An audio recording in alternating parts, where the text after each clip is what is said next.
Punong-puno na ng 3-point shooter ang roster ng Lakers ngayon. 8 player ang nag-average ng 40+% sa 3-point area.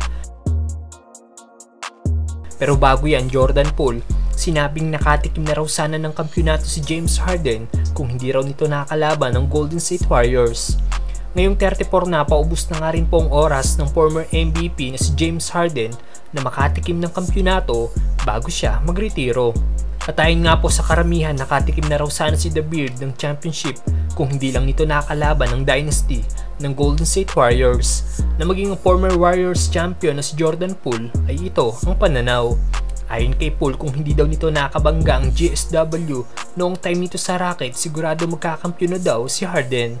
Kasabay nga po ng prime ni Harden sa Rockets kung saan naging MVP siya at nanalo bilang 3 straight scoring champion. Kasabay naman ito ang paglipat ni Durant sa GSW at pagbuo ng dynasty ng Warriors. Kaya sa tuwing magkakaharap ang team ni Harden na Rockets at GSW sa playoffs, ang Warriors nga po ang umaabante sa series. Wala pa rin namang kasiguraduhan sa sinabing ito ni Poole kahit mag-advance ang Rockets sa NBA Finals dahil makakaharap naman ni The Beard si LeBron at ang Cavaliers. Samantalang Lakers, sobrang dami na ng 3-point shooter.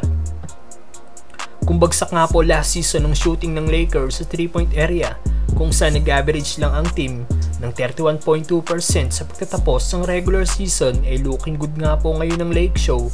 Dahil sa 4 preseason game ng Lakers, 8 players nga po ng team na nag-average ng 40+% shooting beyond the arc, at 7 dito ang core player ng Lakers. Meaning sobrang laki talaga na naging improvement ng Lakers pagdating sa shooting. Nag-average nga po ng 41.7% si Rui Hachimura, 42.1% naman si Gabe Vincent, 50% naman sina Maxwell Lewis, Taurean Prince at Anthony Davis,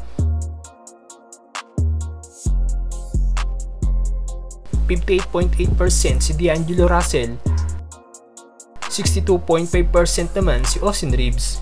At ang may pinakamataas sa shooting sa 3-point area ngayon is si Jared Vanderbilt na may 66.7% shooting sa 3-point area. Meaning nagbunga talaga ang ginawang workout ni Bando sa nagdaang off-season. Below 40% naman si LeBron na may 28.6% shooting. Hindi lang sa shooting magaling ang Lakers dahil may solid defense nga rin po ang team.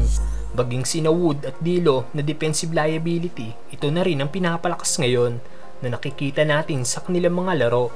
Sigurado magiging kaabang-abang talaga ang season na ito para sa Lakers, mga brother.